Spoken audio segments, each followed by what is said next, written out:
foana nie nan tanana, ny rivo trany fofo. Aiza ny antsapazana, torovana ity nofo. Fa safotra ny dia, very ny fitsia, di filay malala.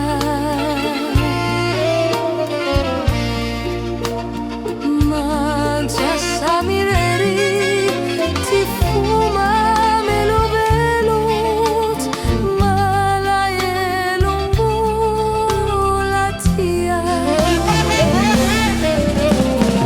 Aza kivy namamoy fo, hisy hazavana hoanao. Molola avy ny maraina, hitondra hafaliana hoanao. Izao tontolo izao, mihira ny fitsia, mihira hoanao.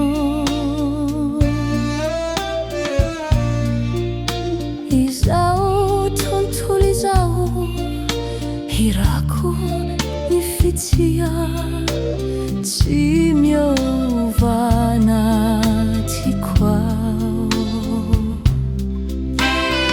Iza no natsoiky indray, aiza no aleako, tsy haiko ny anaova izay fitiavana nekeko. Fa naizanao, angamba mbola andre, zao hirako izao.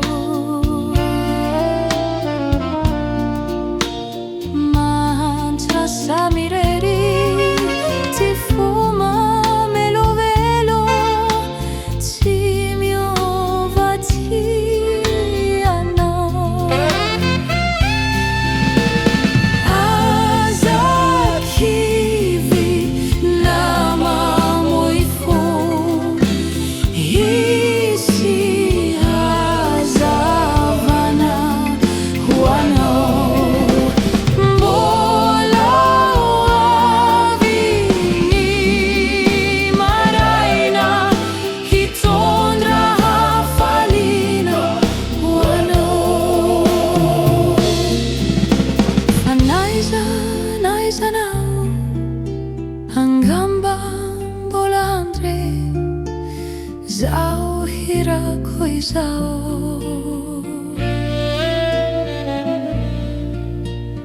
Mantsasa mirery, ty foma melovelo, tsy miova ty anao.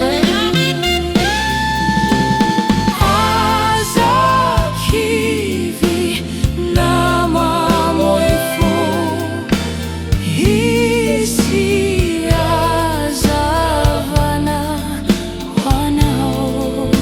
Molo avy ny maraina, hitondra hafaliana hoanao. Aza kivy namamoy fo, hisy hazavana hoanao. Mbola avy ny maraina, hitondra hafaliana hoanao. Fa naizanao, angamba mbola andre, zao